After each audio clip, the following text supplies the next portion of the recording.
What makes me angry is when you have a very nicely written story or book or whatever you may have it, and you just twist it to however you want it instead of how it's supposed to go. Like, one instance, which isn't all too popular for a reason, is Vampire Academy. That's a movie that came about because of a book, and it was terrible. It wasn't popular. It was a terrible movie. I mean, the books were pretty well liked, but the movie was it was garbage. It focused too much on the wrong aspects, like popular movies these days. They need to focus on the romance and the hot men and the sexy women and how they come together and have all this. Like, no, that's not the story. The story is about this really kick-ass woman who just owns all these vampires, but has a slight she has a little weak spot, but that's all right. She gets over it. Or they take the same movie, and instead of following the book, they just cut out the first and second book and just shove them together. And that's a big no-no. You miss all of the important information that leads up to the second story because you just want to speed it up.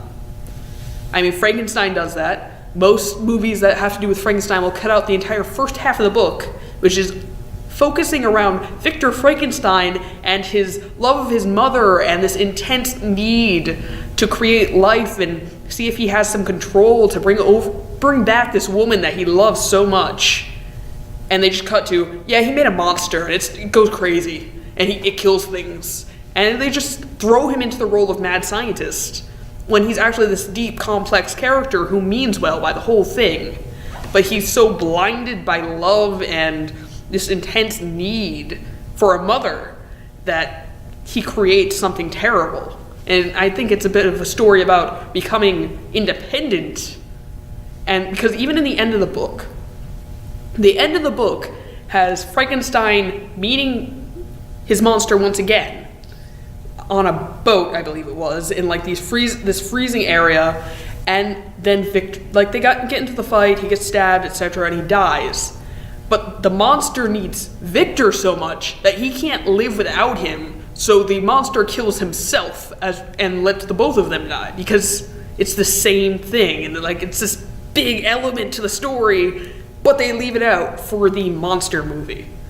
So, I mean, that's a big issue, is that they're all trying to cater to what the audience wants, instead of giving them what the audience actually wants, which is a movie from the book, not a movie that might have something possibly to do with the book.